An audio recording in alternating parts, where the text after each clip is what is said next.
কবি জালালউদ্দিনের একটা গানের মধ্যে পাইলাম, জন্মের আগে খাইতে গেলাম ভূতের বাড়ির নিমন্ত্রণ, উল্টা কথার ভাও করিয়া দাও হে আমার গুরুধন। এই গানটা আপনারা শুনছেন না? জন্মের আগে খাইতে গেলাম ভূতের বাড়ির নিমন্ত্রণ, উল্টা কথার ভাও করিয়া দাও হে আমার গুরুধন। যারে দিয়া দুনিয়া আলো, সে কেনে গো দেখতে কালো, সাপের মণি ব্যঙ্গে নিল, ময়ূর পালায় কি কারণ?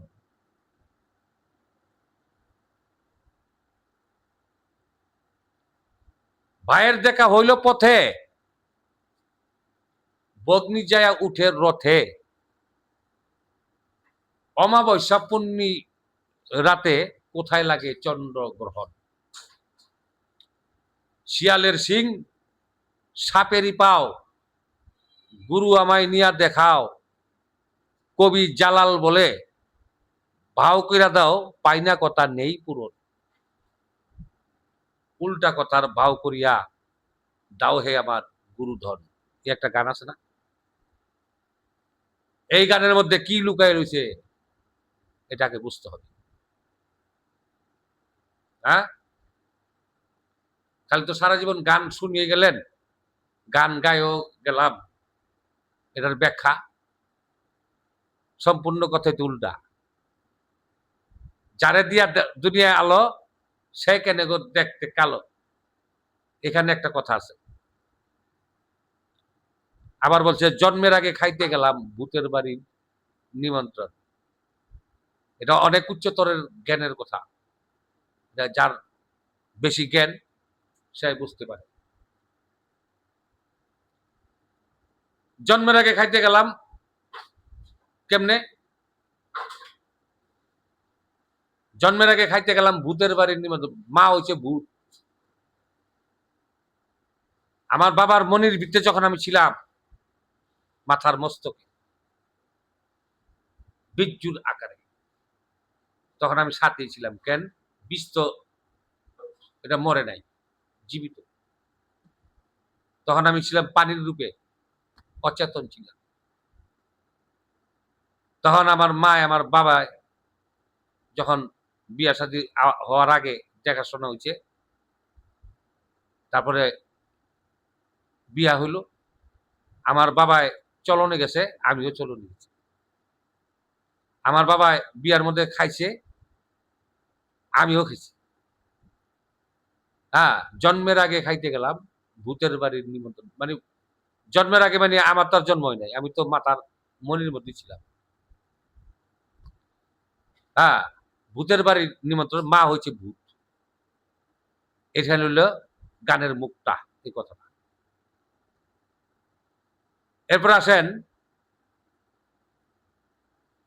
যারে দিয়া দুনিয়া আলো, সে কেনে গো দেখতে কালো, সাপের মণি ব্যঙ্গে নিল, ময়ূর পালায় কি কারণ? কোরআন হচ্ছে আল্লাহর বাণী। কোরআনটা, কোরআন শরীফের অক্ষর হচ্ছে কালো, কিন্তু কোরআন কিন্তু কালো। অক্ষর হইল কালো, আর পুরা কোরআন হইল আলো।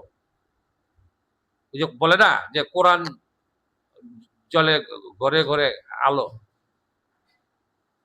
হ্যাঁ, একটা গজলের মধ্যে আছে যে কোরআন শরীফ আলো, কিন্তু কালিটা কালা।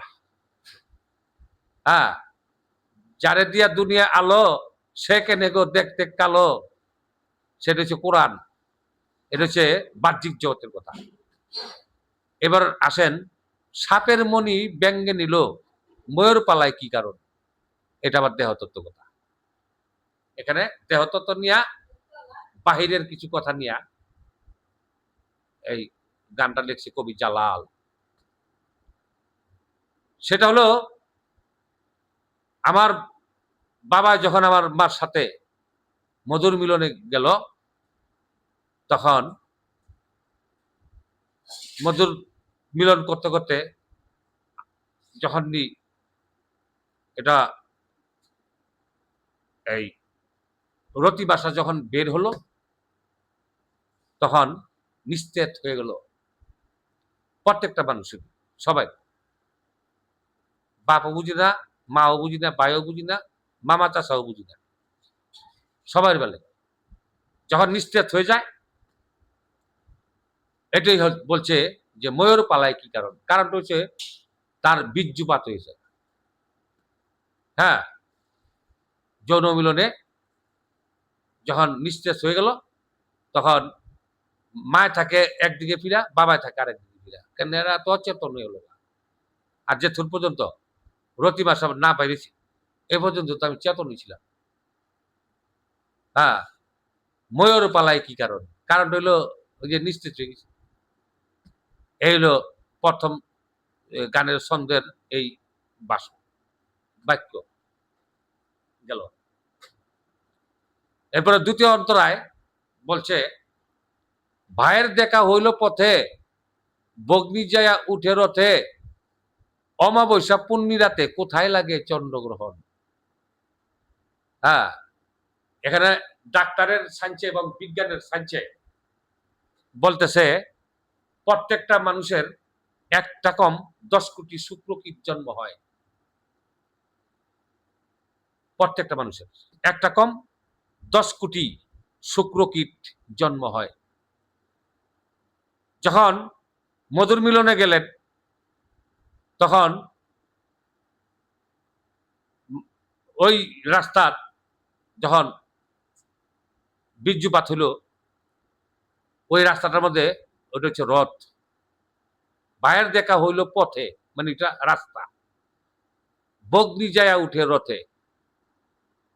মানে আমি যখন আমার মায়ের গর্ভের ভিতরে ঢুকলাম, আর বাকি দুইটা কম 10 কোটি শুক্রকীট আর যাইতে পারে নাই, তারা কপাটের বাহিরে। এটা জ্ঞানী মানুষ থাকলে আপনারা বুঝবেন। কপাটের বাইরে রয়ে গেল, ওই সব আবহাওয়া বাতাস লেগে ওই কীটগুলি সব মারা গেল, কোটি কোটি মানুষ। আর আমি একটা কিটে আমি আমার মায়ের ডিম্বাণুর ভিতরে আমি উঠে গেলাম। এটা গোলাট বাজা রক্ত জমাট হইল। 10 মাস 10 দিন যখন পূর্ণ হইল, তখন আমি দুনিয়াতে ভূমিষ্ঠ হয়েছি।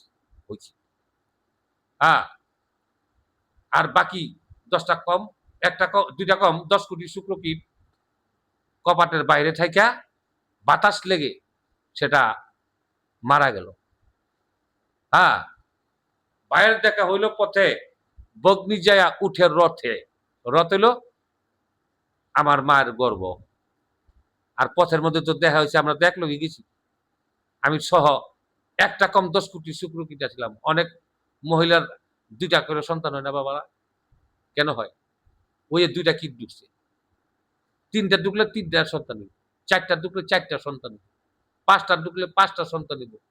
দেখেন, ওই যে ছাগলের বাচ্চা, কুকুরের বাচ্চা, বিড়ালের বাচ্চা, তারা 7, 8টা 10টা করে বাচ্চা হয়ে, মানে কিটগুলি তো ঢুকছে। অনেকের কম হয়, অনেকের বেশি হয়। হ্যাঁ, ওই কিটের জন্য ডাক্তারের সাইন্সে আপনারা পাবেন এই শুক্রকীটের সম্বন্ধে, এটা কোরআনেও আছে। হ্যাঁ, শুক্রকীটের সম্বন্ধে কোরআন শরীফও আছে, আপনারা পাবেন।